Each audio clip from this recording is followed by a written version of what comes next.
Buenas noches y agradecidos con su audiencia. Iniciamos el segmento de las entrevistas de su noticiero a las 8:45, discutiendo temas que marcan la agenda noticiosa guatemalteca y que definitivamente pues inciden en la toma de decisiones de los ciudadanos, pero también de la institucionalidad del Estado. Y es que hoy, viernes, completamente en vivo, discutiremos sobre el tema de cierre de año en la institucionalidad legislativa, y es la aprobación, improbación o modificación del presupuesto general de ingresos y egresos del Estado.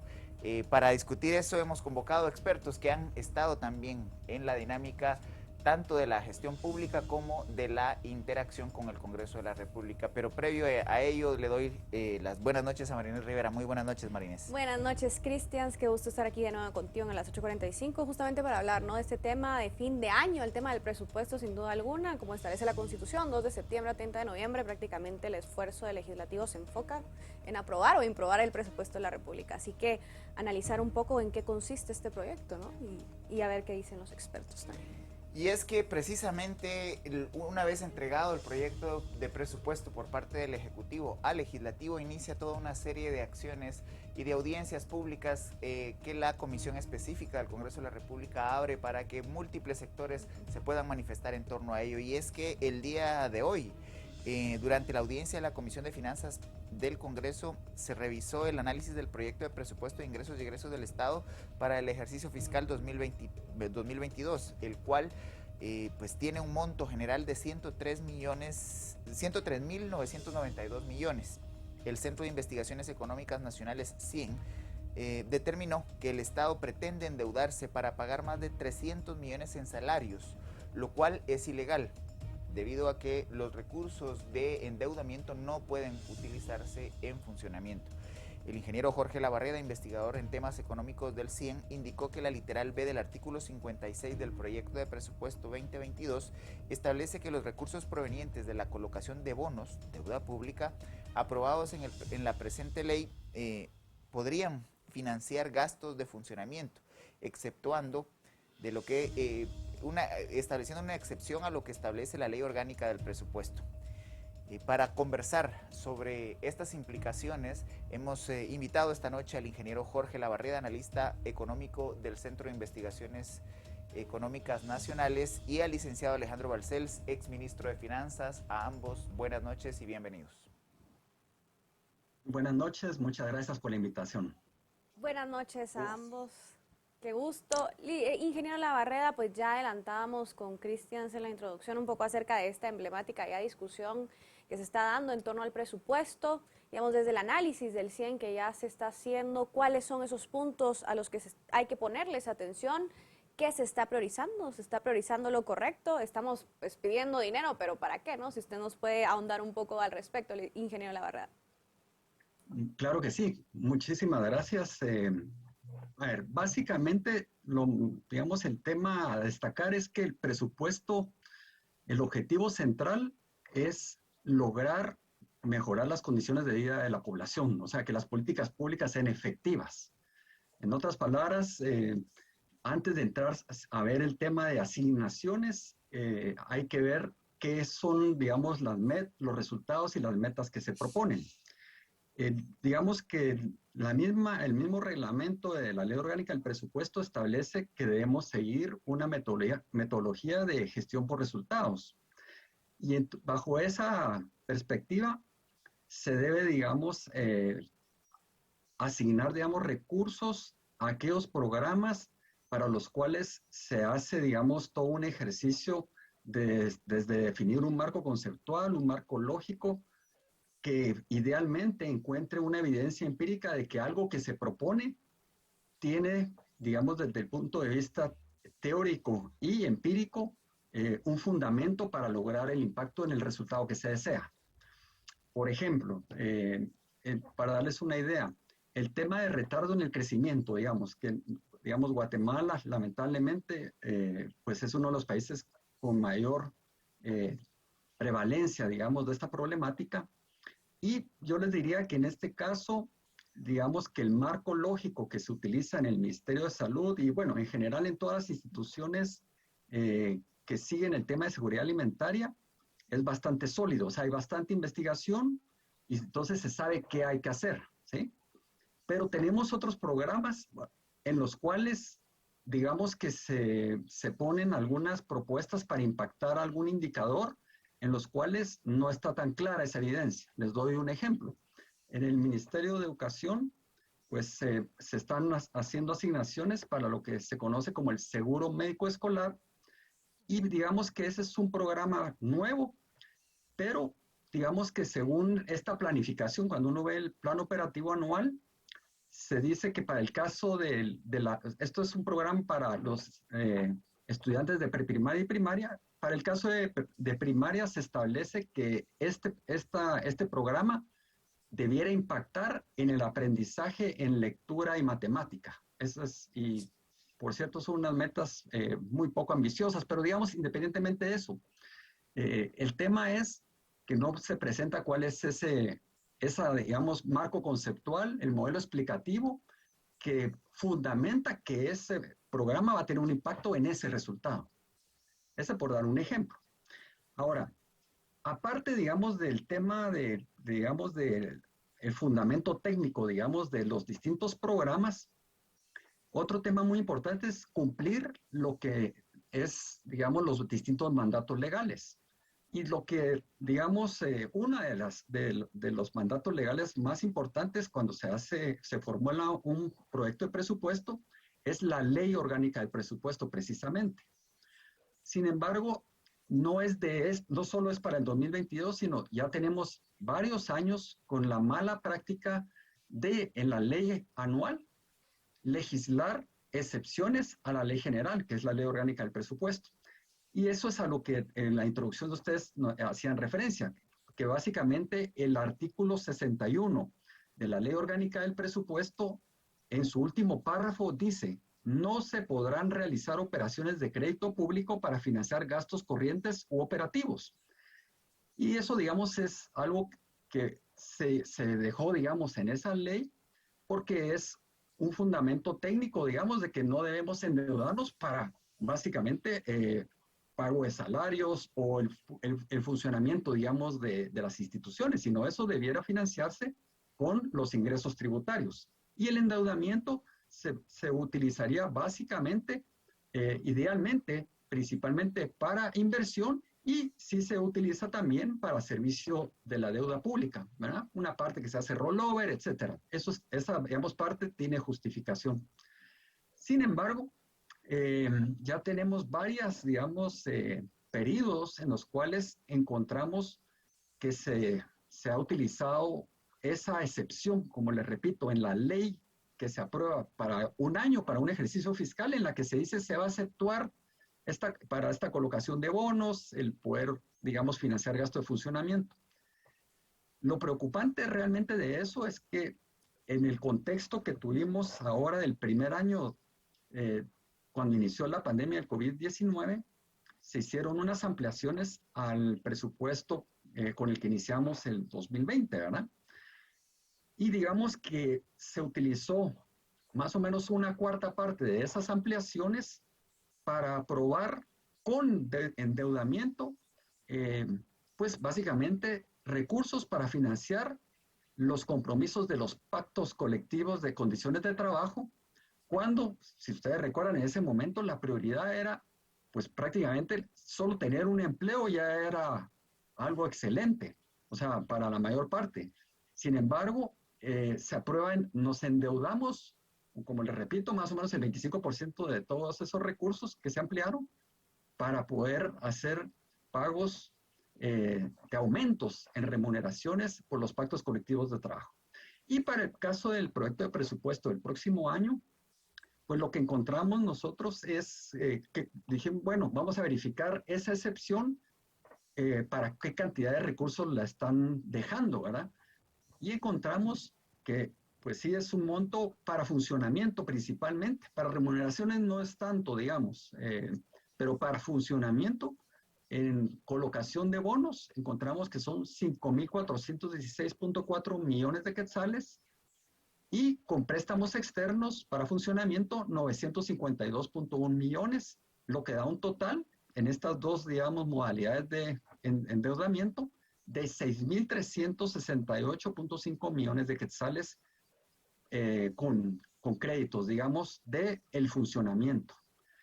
Y digamos, del lado de remuneraciones, solo para tener una idea, porcentualmente para lo que es digamos, lo que son las remuneraciones, no es tan relevante, es alrededor del 1% de todas las remuneraciones.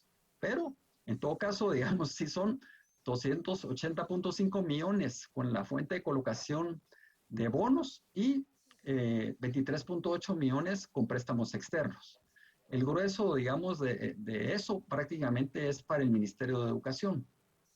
Doctor, Entonces, ¿sí? doctor Balcells, para poner un poco en contexto los datos que nos ha dado el ingeniero Labarreda, también hay que tomar en cuenta que Guatemala tiene uno de los presupuestos más bajos del continente, si no del mundo, y hay una baja inversión social, cosa que no siempre se refleja en los análisis. Y es importante ponerlo en contexto, puesto que cuando analizamos precisamente los gastos en educación, salud, gastos en nutrición o combate a la desnutrición, es importante resaltar el rol subsidiario que debe jugar el Estado ante los sectores más desposeídos del país. Bueno, sí, en efecto, se trata de un presupuesto, el que está presentando el Ministerio de Finanzas, un presupuesto que es necesario en el sentido de que tiene una inercia, no es un presupuesto que trate de superar una serie de desafíos, porque se está hablando de un presupuesto de 103 mil millones de quetzales, y en una serie de reuniones que hemos tenido con el ministro de Finanzas, él muy bien dice, pues, el presupuesto necesario para combatir de tajo una serie de retos que tiene la sociedad guatemalteca debiera ser como de 200 mil millones de quetzales. Recordemos, por ejemplo, que tan solo el MIDES en el año 2021 se le inyectaron 6 mil millones de quetzales y hubo un financiamiento de cerca de 11 mil millones de quetzales a través del Banco de Guatemala. Y eso se cortó de tajo. Entonces lo que hace el Ministerio de Finanzas es cumplir con una serie de compromisos que se traen como de inercia y que tienen que depender de la efectividad y de la eficacia, que es lo que está diciendo aquí el colega Labarreda también. Tiene que ver con la eficacia de las diferentes unidades ejecutoras. Cómo optimizar las cantidades que se tienen, aun cuando sí hay ministerios y asignaciones que resaltan, como el caso de que el Ministerio Público se le inyecta una buena cantidad adicional de dinero y al Ministerio de Educación, ¿verdad? Pero es un presupuesto inercial, un presupuesto que trata de acomodarse a las necesidades y lo que nosotros en la jerga ahí de la parte presupuestaria se le llama las rigideces que tiene los diferentes situados constitucionales e institucionales, que son cerca del 80% del presupuesto. Entonces no hay mucho radio de acción que hacer, más que el tema de optimizarlo y administrarlo adecuadamente.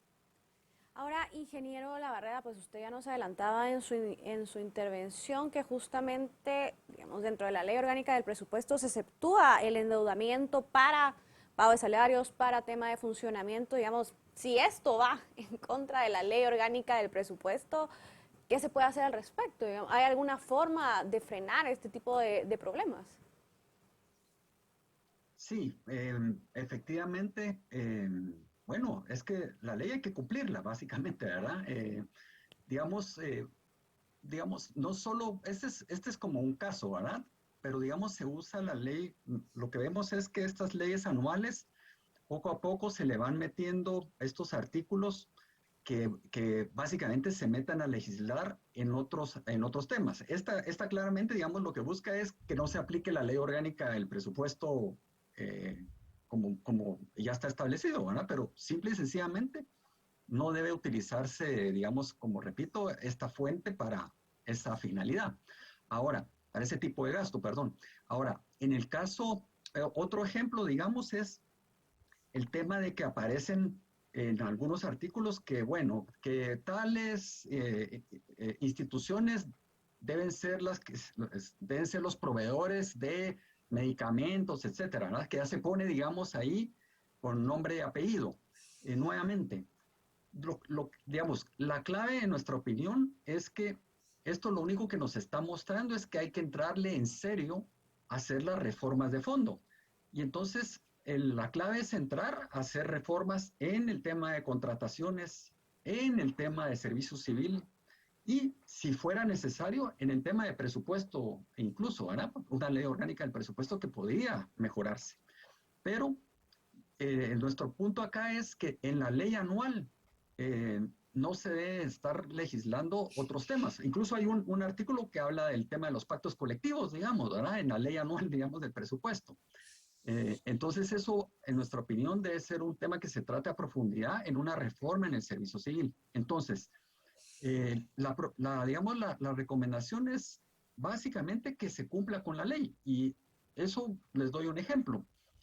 Parte, digamos, efectivamente coincido en que, y nosotros lo colocamos en nuestro análisis, que hay unas rigideces muy importantes, pero aparte de lo que manda la ley, que se hagan, digamos, de asignaciones a ciertas instituciones, pues aquí justamente lo que se está incluyendo son recursos adicionales a esas instituciones con deuda para gastos de funcionamiento de esas instituciones. Por ejemplo, eso simple y sencillamente son aspectos que no deben financiarse de esa manera. Entonces, se tiene que racionalizar básicamente esos recursos o generar, digamos, los ingresos tributarios a través de reformas por el lado de los ingresos, de tal forma que tengamos más recursos. Pero ahí la clave, en nuestra opinión, es no nos conviene simplemente con esta estructura que tenemos de tantas rigideces, simplemente aumentar, digamos, la recaudación con esa misma estructura. Sí en nuestra opinión, se debe avanzar hacia flexibilizar para poder asignar los recursos a las prioridades, porque bajo este esquema, por ejemplo, ahora para lo de la pandemia, pues tuvimos que entrarle básicamente a endeudamiento porque no teníamos cómo reasignar muchos recursos de los ingresos, porque los ingresos tienen un destino específico. Y, digamos, lo que se termina legislando en otras leyes termina afectando el presupuesto a envolverlo más rígido. Y aquí, pues lo más reciente es que se hizo una reforma a lo que es la ley de alimentación escolar, donde se aumenta, digamos, los montos. Eso, para efectos prácticos, es algo que nos va a generar más rigidez en el presupuesto. O otro ejemplo fue en su momento la ley del adulto mayor. Y ahí incluso se quedó en esa ley que justamente, y eso explica parte de este problema que tenemos aquí de hacer esas excepciones a la ley orgánica del presupuesto, es que la ley que aprobó el aporte para adulto mayor, básicamente la fuente de financiamiento es deuda para eso, ¿verdad? Entonces, hay, digamos, un tema de que tenemos que trascender la coyuntura, las emergencias y hacer una reflexión de mediano y largo plazo. Ahora, doctor Balcells, en una economía con un sector informal pues bastante amplio, más del 70% de la población económicamente activa en actividades de subcontratación o autoempleo, y con un sector público que ha ido creciendo, ministerios como el de Educación, Salud, Gobernación, que son los mayores contratistas, ¿cuáles son los principales patronos del país y en qué posición está la función pública, el gobierno, en términos generales, el Estado como patrono, para necesitar tener que endeudarse para poder pagar salarios? Bueno, ese tema del endeudamiento que se habla aquí de que tienen que existir normas presupuestarias en cada ley anual del presupuesto, ese es un tema secular de la política fiscal guatemalteca. Yo quiero indicarles que desde los tiempos de Jorge Serrano, yo recuerdo que el ministro que inició con eso, por ejemplo, fue Richard Aikenhead, ¿verdad? Cuando se negociaron los grandes préstamos sectoriales con el BCIE, incluso con el Banco Mundial, Y eso se ha venido trayendo desde 1990, desde los años 90, 93, 94, cuando, por ejemplo, e incluso se ha venido teniendo recientemente préstamos del Banco Mundial, préstamos del BID, que son los llamados préstamos para financiamiento presupuestario. Y eso es un tema propio de la democracia guatemalteca y tiene que ver con la parte del pacto fiscal y de las reformas tributarias. Pero hay algo que dice el colega Labarreda que yo comparto completamente, y es que hay un desestímulo a una reforma tributaria cuando el gasto tiene cocientes amarrados. Porque figúrense ustedes que si hiciéramos un esfuerzo tributario amplio, ¿verdad? Y en lugar de lo programados 74,000 millones de quetzales para el año próximo, se decretara una reforma al impuesto sobre la renta muy ambiciosa. Pero resulta ser que como tiene cocientes, como que tiene gasto amarrado, el que va a recibir más, por ejemplo, es esa vetusta organización que se le llama el Comité Olímpico Guatemalteco, por ejemplo, que ustedes ven los problemas que se están oyendo en la Confederación Deportiva Autónoma de Guatemala y en el Comité Olímpica. O sea, está amarrado. Por ejemplo, la misma SAT, la SAT tiene una disposición que se le paga el 1.5% del presupuesto. Entonces, hay una serie de amarres que al subir el esfuerzo tributario, lo que hace es llenar de más ingresos a las entidades que tienen un cociente, que tienen una fracción de eso. Y por eso, incluso cuando ha habido esfuerzos de reformas constitucionales en tiempos de Pérez Molina, recuerdo yo que se habló bastante de eso, pero hay muchos intereses en juego. Es casi como un deporte en Guatemala amarrar de los ingresos tributarios una fracción. Entonces sí coincido en que un verdadero pacto fiscal tendrá que desamarrar algunos gastos desituados. Y hay un tema que es claro, no podemos seguir hablando de un país con hambre con esa asignación que se le da al deporte en Guatemala. Eso es criminal. Ahora, doctor, Es criminal en ahí. lo que usted está Solo planteando, espérame doctor, un minutillo. en lo Un que usted está minutillo. planteando, habría que hacer una reforma constitucional. Sí, sí, en No lo efecto. podría resolver un pacto fiscal. No, por eso te digo de que hay un desincentivo a un esfuerzo tributario si no hay una reforma constitucional. Porque como tienen cocientes amarrados, únicamente sube la asignación a esas canalizaciones que se tienen. Hay algunas que sí son necesarias. Yo no estoy diciendo que todas son innecesarias, pero el tema como el deporte, realmente con lo que uno está viendo ahí en esas entidades, sí tendría que reprogramarse completamente y flexibilizarse esa rigidez que se tiene en el gasto, porque eso desincentiva un esfuerzo tributario sano. Ingeniero Labarreda, digamos, considerando este escenario en donde el Estado pues pretende endeudarse de nuevo para enfocarse sobre todo en temas de funcionamiento, de pago de salarios, digamos, ¿qué puede esperarnos a futuro justamente si se sigue invirtiendo en estos temas y no se garantiza pues una calidad en la ejecución del gasto en los puntos que debe priorizarse? Nos esperaría más de lo mismo, básicamente, ¿verdad? Digamos, en el siguiente sentido. Digamos, recuérdense con lo que yo inicié, que el objetivo al final del día es, tenemos, digamos, unas metas estratégicas de desarrollo, o sea, los objetivos de desarrollo sostenible, el CATUN, digamos, esa es la orientación. Y en eso, en temas ya concretos, son metas en reducir niveles de pobreza, metas en reducir el tema de la desnutrición crónica. O sea, digamos que al final del día, en esas variables debiéramos ver, digamos, el impacto, ¿ya? Pero básicamente el tema es que para poder, digamos, parte de los argumentos que hace, digamos, algunos funcionarios es que, bueno, que para prestar los servicios se necesita, obviamente, personal contratado para eso, y es correcto.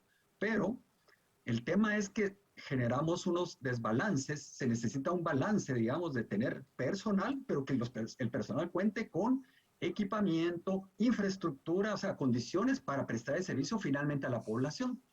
Y yo diría que tal vez para hacerlo más fácil, el Ministerio de Salud es un ejemplo con el que podemos explicarlo. Por ejemplo, fíjense pues, el tema es que en el proyecto de presupuesto para el próximo año, se los voy a redondear para decir números cerrados, el Ministerio está pidiendo 12,000 millones en el proyecto de presupuesto, se está pidiendo el Ejecutivo 12,000 millones, ¿sí? Pero el plan operativo anual del Ministerio de Salud tenía básicamente un monto, digamos, estimado de alrededor de 18,680 millones, ¿sí? O sea, ahí estamos viendo que hay una brecha. Cuando uno veía esos 18,682 millones del plan operativo del Ministerio de Salud, según el grupo de gasto, eso quiere decir según cuánto es para pago personal, cuánto es para funcionamiento, materiales de equipo, o sea, servicios no personales, etcétera, ¿sí? Básicamente, el techo que estaban teniendo de lo que tenemos de los 12,000, el grupo de servicios personales era prácticamente muy similar, o sea, estábamos bien, si lo queremos ver así, pero por el lado de la inversión había una brecha importante, ¿ya? O sea, claramente, según el POA, debiéramos dedicar recursos adicionales para inversión. Sin embargo, lo que nos llega entonces ya en el proyecto de presupuesto es incremento en servicios personales y reducción en inversión con el monto de los 12,000, ¿me explico? O sea, entonces, básicamente lo que estamos teniendo es que pues podemos tener personal contratado, pero si no tiene equipo para prestar el servicio, no vamos a lograr el impacto en ayudar a la población. Entonces, se necesita ese balance. Y lo que nosotros hacemos es un análisis a lo largo del tiempo, no solo con el presupuesto vigente o el del 2020, porque es una visión muy corta, sino nos extendemos varias administraciones atrás, y entonces uno sí ya ve que tenemos una tendencia ya importante a que, digamos que el gasto de funcionamiento lo estamos logrando hacer crecer a costa de la inversión pública.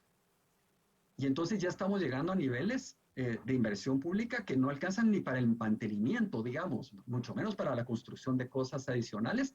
Y en definitiva, digamos, el impacto de esto que estamos teniendo es que no vamos a lograr los objetivos de desarrollo sostenibles, o sea, no vamos a lograr las metas que como país nos hemos propuesto. Eso es al final del día.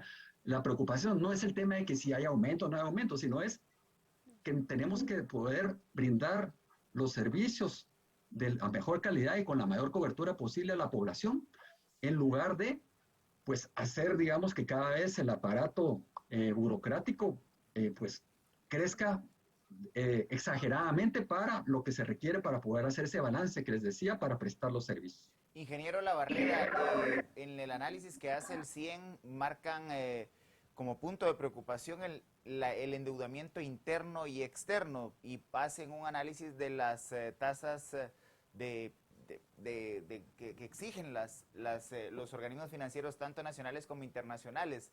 ¿Cómo evalúan el comportamiento de esa variable y la relación que hay entre endeudamiento interno y externo? Ok. Sí, miren, ahí más que el tema, miren, sí, ahí presentamos varios temas. Miren, el tema del endeudamiento, lo que mostramos es, por un lado, pues teníamos, digamos, unos niveles de endeudamiento bastante envidiables, por decirlo de alguna manera, respecto a otros países. Siguen siendo, pero digamos, sí tuvimos respecto a nuestro desempeño histórico un incremento significativo, digamos, a partir de 2020, digamos. lo que vemos, pero viendo, digamos, esa película a lo largo del tiempo, vemos que hemos, como país, eh, priorizado el endeudamiento interno. Y el endeudamiento interno tiene, digamos, pues sí tiene una ventaja, digamos, que sería que nos limita el riesgo cambiario. Eso sería una ventaja. Pero tiene la desventaja de que las tasas de interés que estamos pagando, o sea, el costo de esa deuda es más cara, digamos, que cuando tomamos endeudamiento externo. Entonces, digamos que el tema de la deuda se tiene que finalmente generar un portafolio que nos proteja de los distintos riesgos al final del día, o sea, de los riesgos de precios y, por ejemplo, ahí tiene que ver también cuánto nos endeudamos en tasa de interés fija, cuánta variable y los plazos, poner mucha atención a los plazos, de tal forma que no se nos acumulen muchos vencimientos en un periodo corto para no tener un riesgo de liquidez, digamos, ¿verdad? Entonces, eh, la preocupación viene más, sinceramente, por el lado de que no es la relación deuda-PIB no es el problema, sino la relación deuda-ingresos tributarios. O sea, volvemos a caer al tema de que, en definitiva, tenemos una tendencia a que está incrementándose el presupuesto de egresos, pero el de ingresos no. Esa otra cara de la moneda está como estática, ¿verdad? Hasta tuvo una caída, digamos, pero digamos que está bastante flat el asunto. Entonces, el tema aquí es seguirnos endeudando sin aumentar la recaudación y que encima ya una parte de la deuda sea para pagar funcionamientos y verdaderamente no es un buen camino. O sea, ese no es el camino que tenemos que seguir como país. Y nosotros lo que estamos es alertando a que tenemos que ver hacia futuro de un cambio en el rumbo de este tipo de decisiones. No podemos continuar año con año simplemente viendo año con año. Lo que estamos señalando es básicamente, miren, esta es la trayectoria y esta trayectoria no nos va a llevar a buen puerto. Doctor Barcés, en ese sentido, ¿coincide usted con el ingeniero Labarreda? Digamos, año con año pareciera que nos seguimos enfrentando cada vez que llega esta discusión del presupuesto a los mismos problemas. Digamos, cómo dejar de ver este tema como algo a corto plazo y que empiece pues, a ser una visión más de país. Es que tenemos muchos años de estar pensando en eso. Imagínense que los acuerdos de paz, eso planteaban. Luego vinieron las metas del milenio, que terminaron en el 2015, y uno ve el informe que publicó CGPLAN sobre el cumplimiento de las metas del milenio y dan ganas de ponerse a llorar. El país lo que no tiene y lo que se está mencionando aquí es que no tiene un esfuerzo de planificación a largo plazo. Y miren ustedes, por ejemplo, y eso que no hemos hablado de la obra pública, porque se contemplan cerca de 18,000 millones de quetzales en términos de inversión, pero más de la mitad de esa inversión son un montón de proyectitos muy pequeños que en realidad no llegan a tener los efectos deseados. Por ejemplo, yo tengo aquí el listado de los proyectos que se están programando para Sololá y tan solo se habla de iniciar un proyecto más o menos ambicioso de alcantarillado, pero los demás son caminos que el más largo de ellos es de 1.2 kilómetros de extensión. Entonces son pequeños proyectitos en donde la obra pública y lo que se denomina, por ejemplo, el Sistema Nacional de Inversión Pública no tiene un alcance en términos de lo que se persigue hacia el 2030. Yo creería que hay que hacer un replanteamiento de todo ese mecanismo de las municipalidades, la calidad de los consejos municipales, de la NAM, de la GAI, del sistema de consejos de desarrollo, del Ministerio de Comunicaciones, por ejemplo. Hay incluso proyectos y se demostró en algunas reuniones en las bancadas que no tienen estudios de factibilidad. Y quisiera mencionar un proyecto en el que yo estuve involucrado en el BCIE y que nunca termina, que es el de la franja transversal del norte. La franja transversal del norte ya va a cumplir 10 años de construcción y está parada lo que me cuentan es que tiene los mismos problemas que tenía el libramiento de Chimaltenango, es el que está teniendo en diferentes municipios de Huehuetenango, en donde no se quiere que pase, en donde se está cobrando al Estado por derechos de paso y la anarquía que existe en ese tipo de infraestructura.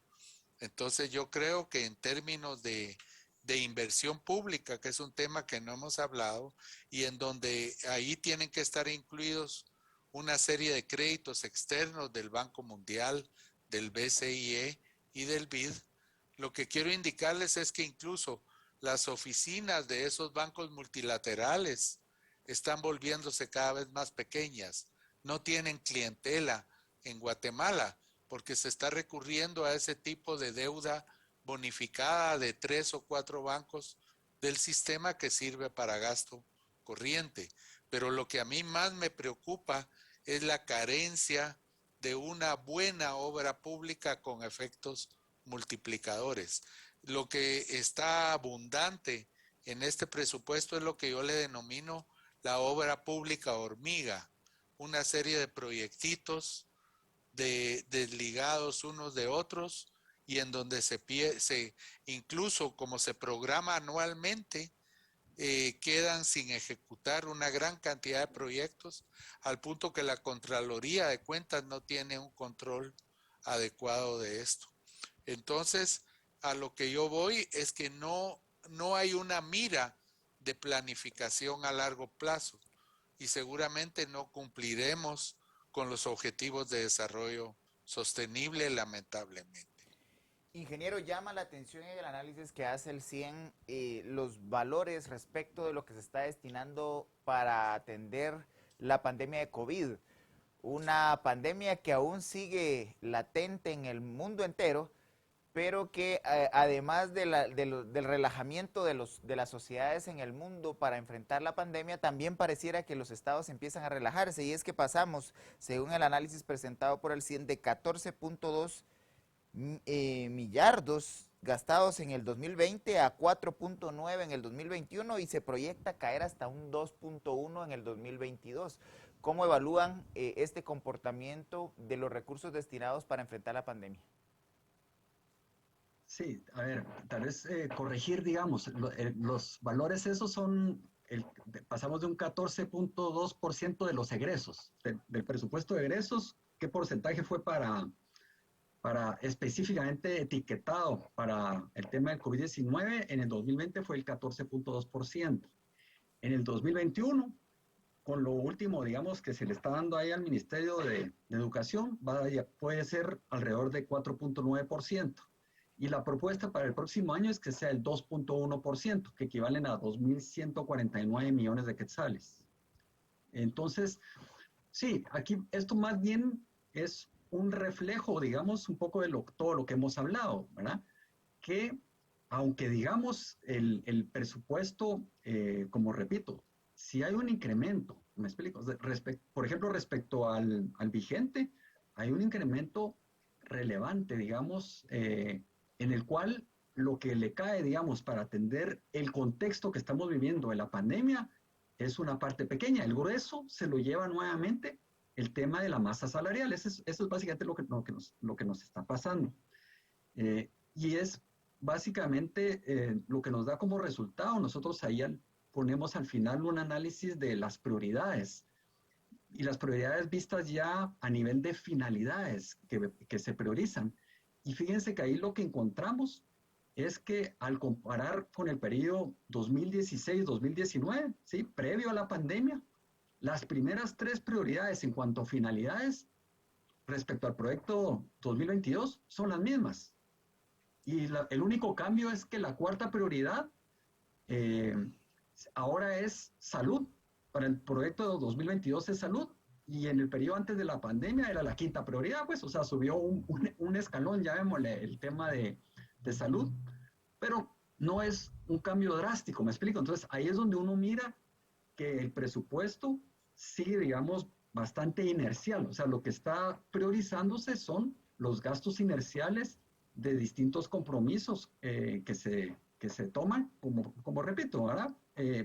Privilegiando temas de funcionamiento y digamos que lo que finalmente la población cuenta para atender, digamos, el desafío de la pandemia y concretamente, pues nos falta avanzar en el famoso tema de esquema de vacunación y no solo, o sea, el tema es que, digamos que una cosa es un esquema completo y ya otros países ya van avanzando en las, digamos, esquemas de refuerzo, ¿verdad? Entonces, digamos que lo que se está dejando a duras penas es para como cerrar el asunto que empezamos este año, ¿verdad? Entonces, no hay, digamos, una asignación que, digamos, prevea los recursos suficientes y concretamente, les repito, está clarísimo que se necesitaría más inversión en el caso del Ministerio de Salud, definitivamente, en sobre todo fortalecer el primer y segundo nivel de atención, que es, por cierto,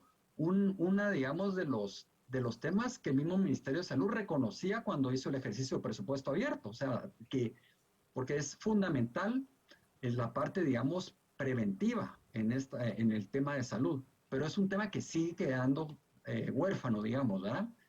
Eh, y digamos, yo quisiera referirme a que creo que no es, digamos, la discusión del proyecto de presupuesto de un próximo año, no va a ser el lugar donde se van a resolver muchos de los temas que nosotros estamos destacando en nuestro informe.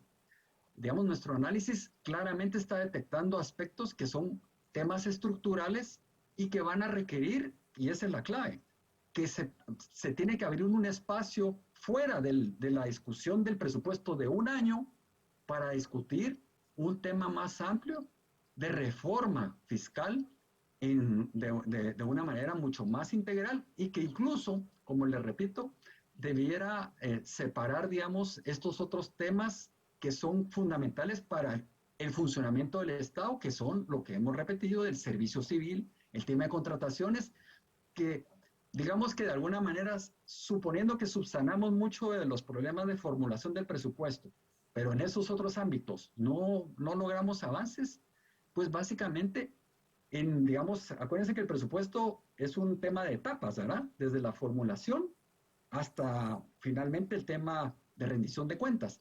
Pero en ese proceso, la ejecución, digamos, es un eslabón también importante.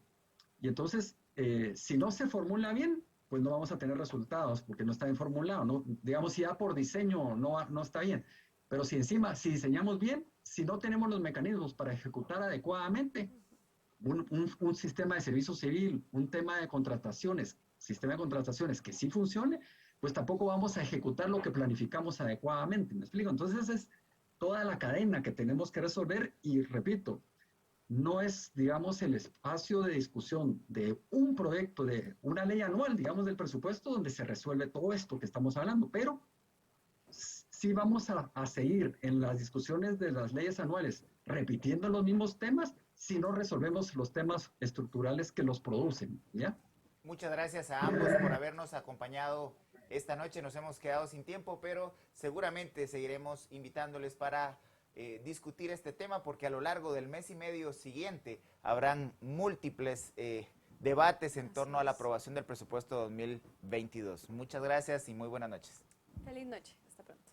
Marinés, el proceso sigue en el Congreso de la República. Tienen hasta el 30 de noviembre para aprobar o improbar el presupuesto general de ingresos y egresos. Así es, Cristian, es un escenario complejo, considerando lo que sucedió, digamos, el año pasado en el Congreso con la aprobación del presupuesto. Al final se aprueba por criterios políticos, ¿no? Mucho de cabildeo hay en torno a esto, así que habrá que ver cómo se desenvuelve este año y si se logra aprobar el presupuesto. Y en Canal Antigua seguiremos estando muy atentos a lo que pasa en la dinámica legislativa respecto a este importante instrumento económico y político. Además, le invitamos a que se siga informando con los noticieros de Canal Antigua y le invitamos a que el próximo domingo esté con nosotros acá, en esta mesa, analizando los temas que definen el acontecer nacional. Muy buenas noches.